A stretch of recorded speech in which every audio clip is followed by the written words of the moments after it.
Howdy, all you delicious people. I'm here today to review Ninjak versus the Valiant universe. So, I had seen this movie or I've seen this miniseries quite a while ago, and you know what? Like, I went and I just kind of double checked on how uh, that old video was doing, and evidently it did surprisingly well. The whole thing of it is like, well, like that video was so old that I wanted to do something on the channel that felt fresh, felt new, felt like something different from the original version of a lot of things. And so this just happened to be one of those where I was like, yeah, like I want a clean slate, I want a new start, and maybe something different will come out of it. And so, really, I went into this and rewatched this show, because I think now it's on YouTube as just a straight up just here's this movie, check it out if you even know what this is about. So going into this, like I was kind of interested in this just because I remember how this was set up before. Uh, Really, this just kind of comes as like someone is to steal a artifact from their own boss to have the whole Valiant universe of heroes go and try to attack this Ninjak character to stop him from taking this item to the villainous people. But what they don't realize is that Ninjak is doing this for the right reason. Ninjak is doing this because he has to uh, negotiate this item for uh, for two people that he knows fairly well. So, with that said, we have an interesting collection of people that are actually in this series. We have the guy who ends up playing EXO, the man, the big like Iron Man looking guy, and probably will probably make a lot of real true or real legitimate Marvel comparisons to a lot of these characters because it kind of feels similar.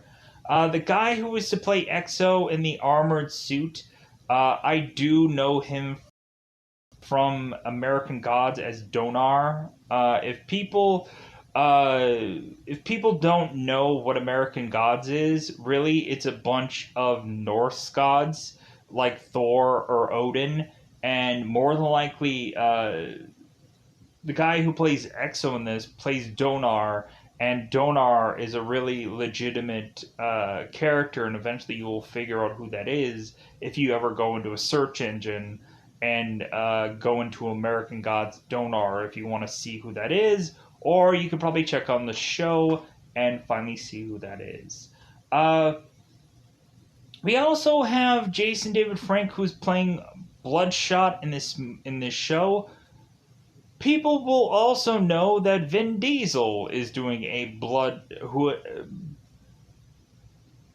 Vin Diesel had done a Bloodshot movie.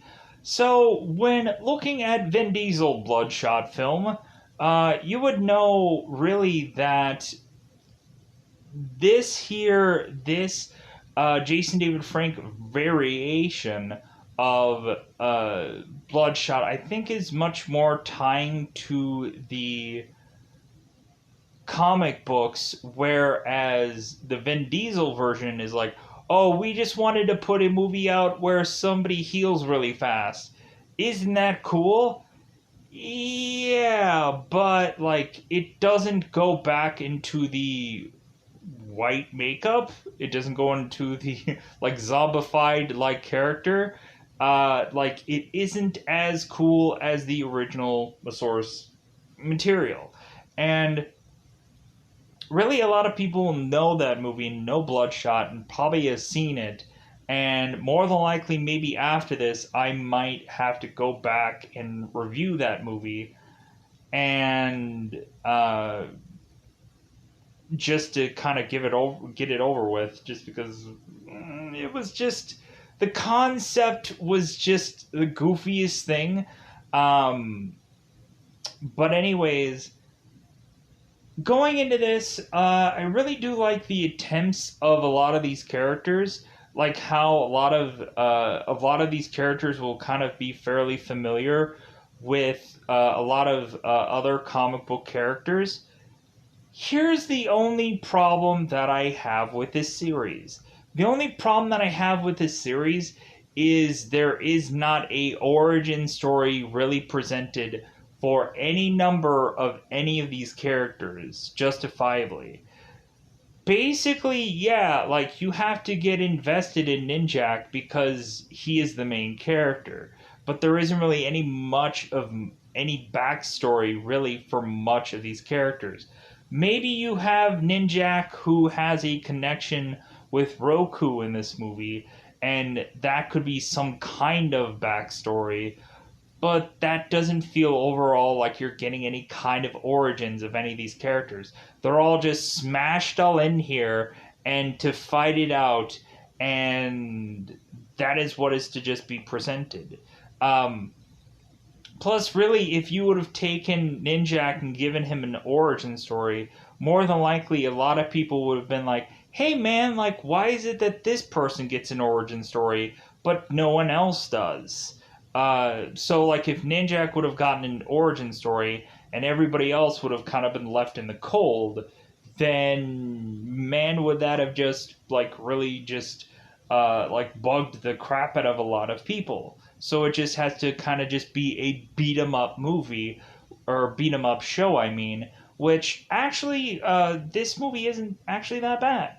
Um, it actually does showcase these characters fairly well, especially like when we get to the EXO Man of War moment.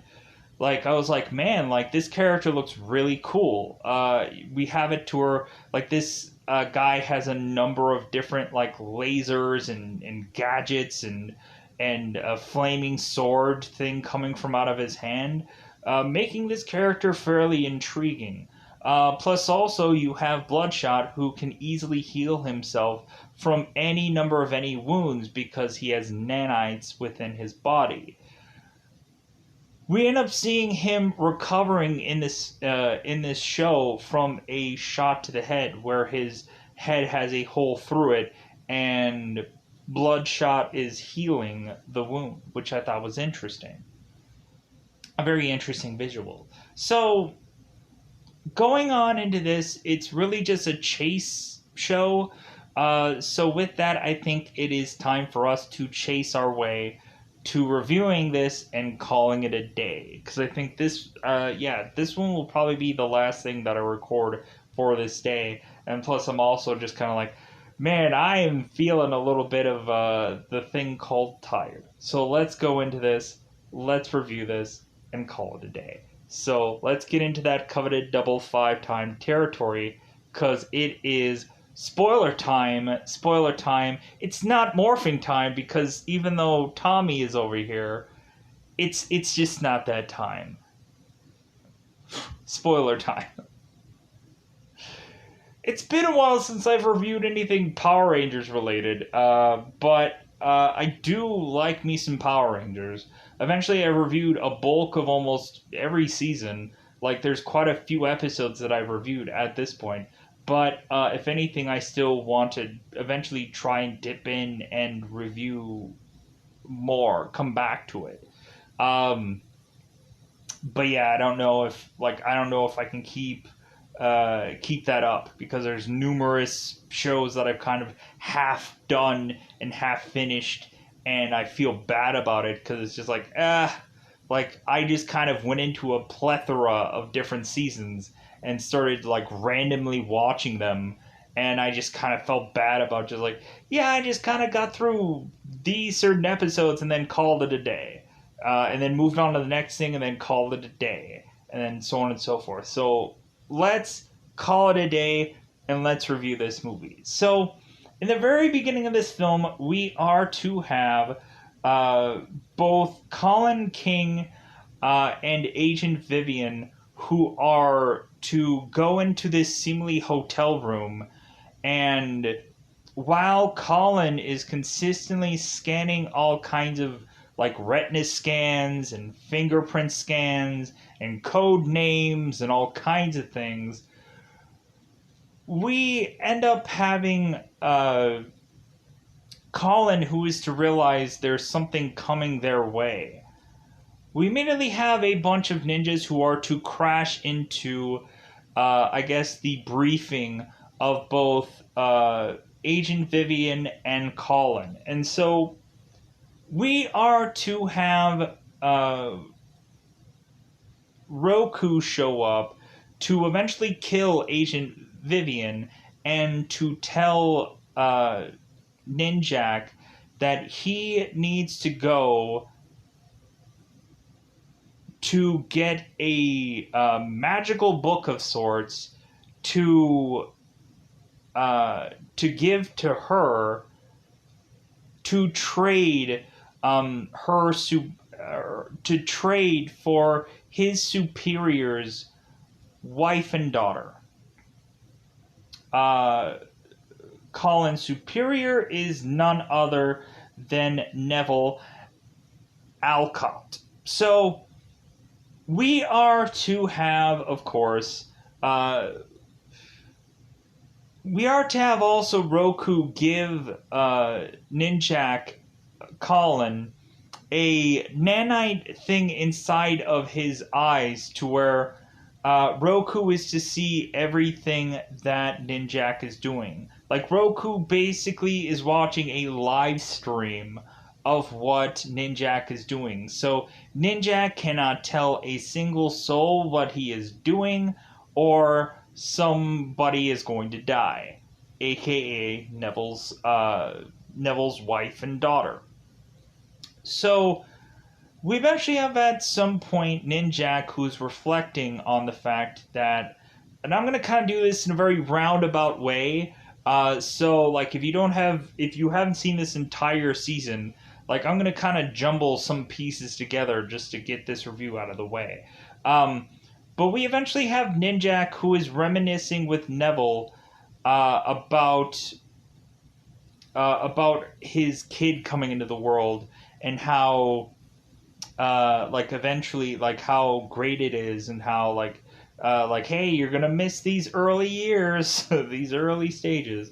So we push on to have Ninjak, who is to crash into to Neville Alcott's headquarters and go and steal this book, this golden book. And so we are to have immediately Ninjak, who is trying as much as possible to make his way through a bunch of these sections of these headquarters to eventually have doors being shut in front of him. Eventually he is to be stopped by Colonel Capshaw, and eventually Ninjak is to break her arm. So we eventually have Ninjak, who is to just kind of run through all of these people, and eventually he is to get stopped by a Thor-like character called Livewire, where this woman is to shoot out sparklers. No, she's to shoot out lightning from her hands. And so we have Ninjak, who is to try to fort with this character, and of course he runs through her and beats her as well. But we are to eventually have Bloodshot, who is to be called by Neville, and it seemed that Bloodshot was in a middle of a case already. And so we have Bloodshot, who's like, well, it'll be my pleasure. And so we eventually have Ninjak making his way to try uh, and get through all of these valiant people, and he is to be uh, kind of really kind of beaten up by Bloodshot to the point where when Ninjak is to take a sword to Bloodshot's back, Bloodshot is to rip the sword from out of his back and eventually start sword fighting with Ninjak to uh, to eventually have really just Bloodshot overpower Ninjak and to just kind of press him to the ground and kind of choke him out. We have Ninjak who has to scramble to try to figure out a way to take out Bloodshot, and so he ends up seeing some cryogenic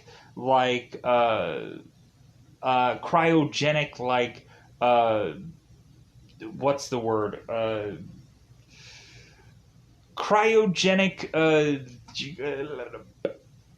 uh, hoses or nozzle thing, cryogenic thing that he can shove into Bloodshot's neck and start to freeze Bloodshot to where Bloodshot is now frozen in place to where Ninjak is to slide from away from him to get out of there. So, we are to push on. So, we are to eventually find out that actually the Eternal Warrior, which is actually Johnny Mundo / Johnny Nitro's character, we find out that he was actually the one who had gotten this book and had brought it to Neville's people, and we now have the Eternal Warrior who is going and having to figure out a way to get this back from Ninjak. So we have also this point in time as a flashback. We have eventually Bloodshot fighting the Exo Man of War, like hand to hand, and so we end up as a flashback having these two go at it, and it seems that Bloodshot was to beat Exo, but the whole thing of it is that Bloodshot didn't have his guns, and that Exo didn't have his armor, and so legitimately, it might have been a completely different case of who would win if they were to have like full on every piece of both guns and armor. We have the Eternal Warrior that seems to be the leader of this group, and eventually just kind of telling people it's like, hey man, we don't come here to squabble, like we just come here to to learn from one another kind of thing. And so we eventually have Colin who is to come up and kind of mention it's like, well, hey, like, yeah, like, you all could be really skilled, but you guys are never gonna beat me. You guys are never gonna beat... None of you are gonna be able to get your claws on... Or you guys are never gonna be able to beat me. So, that was kind of a flashback to a interesting moment where they were kind of, like, really sizing one another up. Plus, we are also to see what certain characters are like... without actually seeing them on screen yet, like Armstrong and the good God, Odiah Archer. So we'll eventually see them later. So we push on to eventually have Ninjak, who is to now fight the Exo Man of War. there to fight in this forest. And so we have Ninjak who is trying to run through this forest, and he is stopped by Exo. Exo is starting to shoot out his laser beams, and so we have Ninjak who is starting to plop all of these kind of uh, laser-like devices or laser-like devices all over these trees to eventually have Exo, the Man of War, get all of his, I guess, power drained from all of these tree markers, to where eventually Exo loses his helmet, to where Ninjak goes and punches Exo in the face, and like kind of like rings his bell. But eventually we have Exo who counters by coming up with a flame sword from out of his hand. And so we have Exo who is now chopping through these trees trying to get to Ninjak.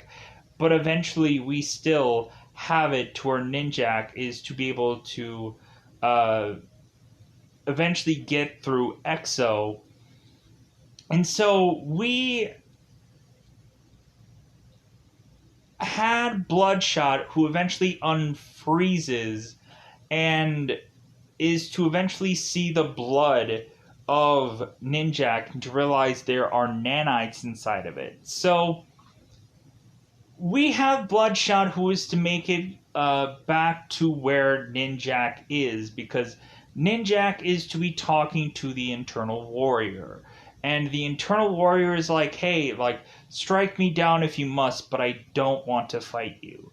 We have this guy who's kind of a very Zen-like guy, and, like, really is just, like, he's very much an honor kind of guy, and really we have it to where, like, really all the Eternal Warrior wants is the asset, the book. And, like, he does not want anything else. So we have it to where Ninjak is not going to give up the book. And so Bloodshot is to shoot Ninjak to where he is to fall back into this lake, into this water. And we all of a sudden have Ninjak who is in some kind of like death-like limbo temporarily, so that way he can talk to Shadow Man. And so Bloodshot knows Shadow Man, and so Shadow Man wanted to quickly get to Ninjak to understand why exactly that Ninjak is doing all this. So Ninjak is to finally explain to Shadow Man that the reason why he's doing this is because Roku had forced him into doing this, and because of her kidnapping both Neville's wife and daughter. He explains it all to Shadow Man. And so we also have Neville who is to call his wife and there is no answer. I'm like, oh, thank God. So, like, something that like that actually proves that somebody actually does like think about things, where it's like, shouldn't have like Neville have called his wife, and like, because he doesn't even know what's going on. Like, he's too busy eating sandwiches and spilling something on his shirt, a little bit of mustard, I guess. So and plus also that whole like beginning sequence where we have Ninjak going through this this whole ordeal of trying to get through Neville's headquarters. Like, man, like that elevator sequence, like, simple, but I thought it was really cool. So, because we have Ninjak who is trying to talk to Neville, like, Ninjak, why are you doing this? And like, Ninjak can't explain anything, so he is just kind of going back into the elevator, trying to figure out a way to escape all this. So, but now we have Ninjak who is in the elevator, or in the elevator. Ninjak is in the realm of Shadow Man, and so he's explaining everything to Shadow Man, and supposedly the bullet that Bloodshot hit Ninjak with is supposed to just create a temporary death experience, uh, but Ninjak is supposed to revive and then be able to go on his way. So we have Ninjak who is to revive, and so we eventually have the whole Valiant universe of all these heroes go to this church, and so Shadow Man is to explain everybody what is going on, why Ninjak is doing what he's doing, and so they're all just like, well, like, are we gonna take the word of Shadow Man that Ninjak is trying to do the right thing of this? And then eventually they all agree that it's like, yeah, like, I think that this is like, I think Shadow Man is telling the truth, and I think let's just let Ninjak do what he needs to do. Here's the thing, though. Not everybody was at this team meeting, so we eventually have Ninjak who is trying to nurse his wounds and eventually to talk to Roku via a mirror. Mention how it seemed that they used to have some kind of relationship before, but he really just loathes the fact that she had become really very much a coward, and like he hates what she had become. Uh, and so we have Ninjak who is to eventually nurse his wounds, but not nurse them fairly long. We have Ninjak who is to eventually be uh, surprised uh, by Armstrong and Archer. So we have Archer with just a crossbow coming at Ninjak, but eventually we have Ninjak getting the crossbow away from Archer, and so they have to fight it out. So we eventually have Neville, who had called Armstrong from a bar where both Armstrong and Archer were, I guess, trying to cheat people out of money and eventually to take this charity to pay for Armstrong's bar tab. And so we have Neville who called them to do this whole thing, but then eventually once Armstrong is beating up Armstrong and Archer are beating up Ninjak, Neville is to call Armstrong again, and so Armstrong is to go and sit on a toilet to talk to Neville, and Neville is to mention like, hey, like, yeah, you guys have to make this look good, like you don't know that Ninjak needs to beat you and leave. And so Armstrong is kind of confused, but I guess he ends up just kind of going with it.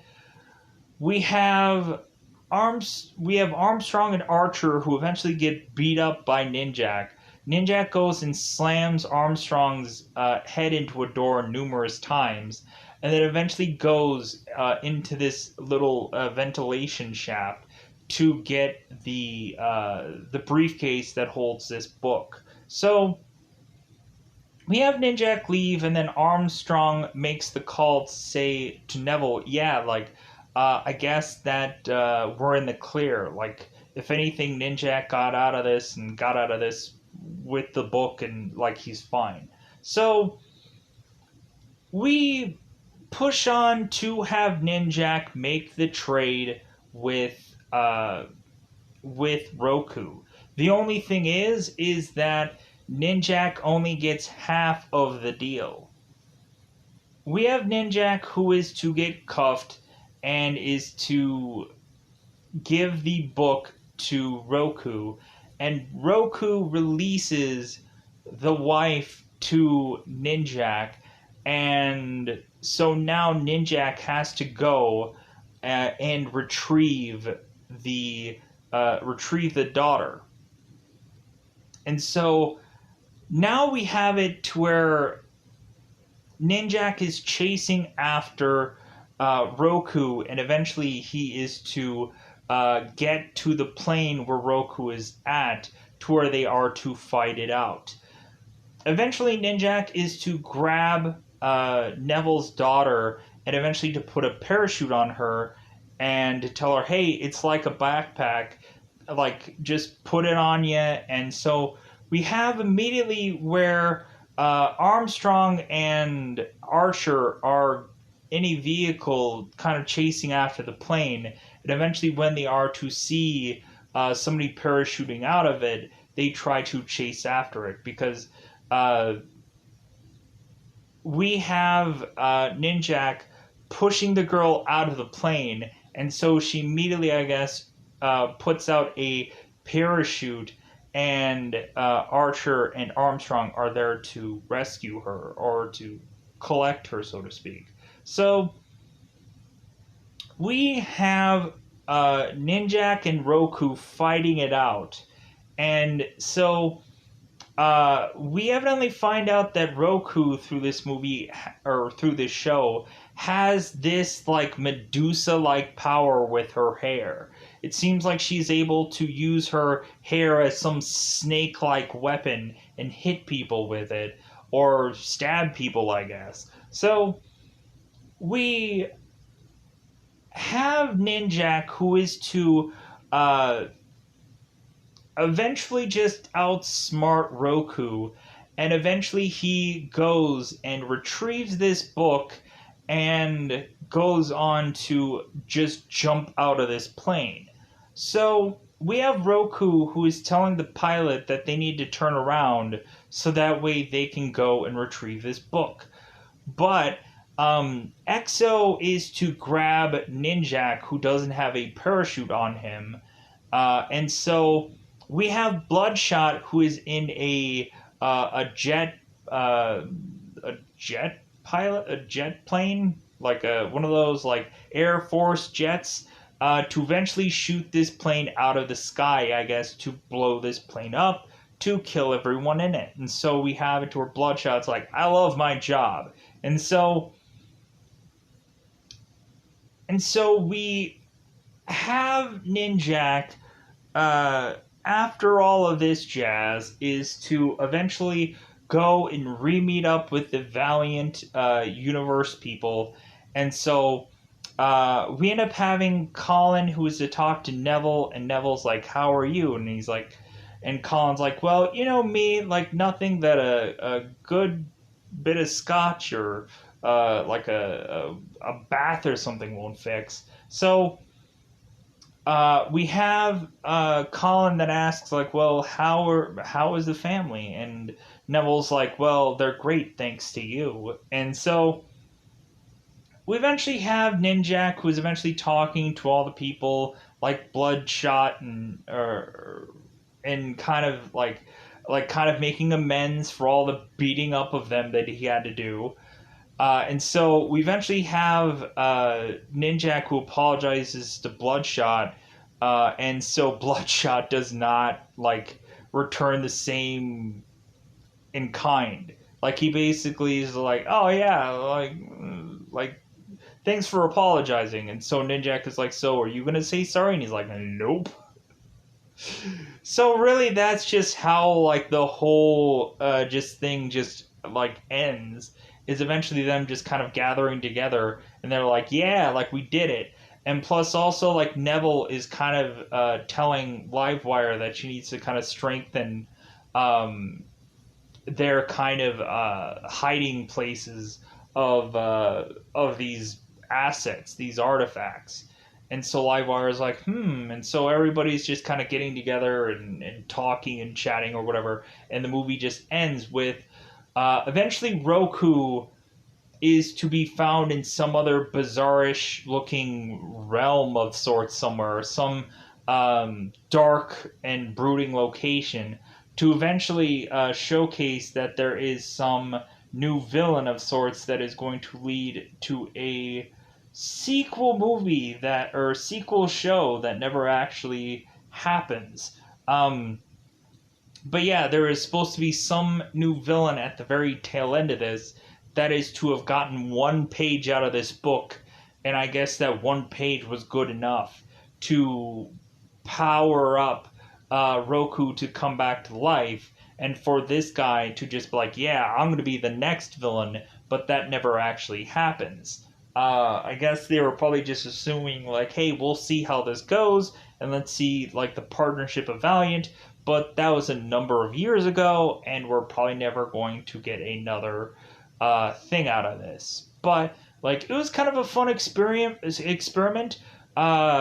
Really, there was some kind of interesting kind of comic book variant stuff that came out of this that eventually had, like, Jason David Frank kind of doing one of the comic book uh, like covers of Bloodshot. So I guess that's fairly interesting. But with that said, I think I did cover a bulk of this show. Hopefully, if anything, there might have been a part here or there that I missed out about. But really, I thought that this show was just kind of good, just good enough. Like, I think it was just kind of one of those fun, kind of experimental kind of things that eventually, like, you want to keep consistently, like, seeing some kind of comic book thing somewhere out there. And it's kind of interesting to see these characters uh, from once seeing them once before, like, now seeing it, like, a while now from then and watching it over again. I'm like, yeah, this still is actually a pretty decent thing. Like, this looks like a pretty decent like show. Like, I know there's a lot of like kind of like flashes and arrows and stuff like that that eventually like you'll look at them and eventually seasons later you're like, god, this show is garbage.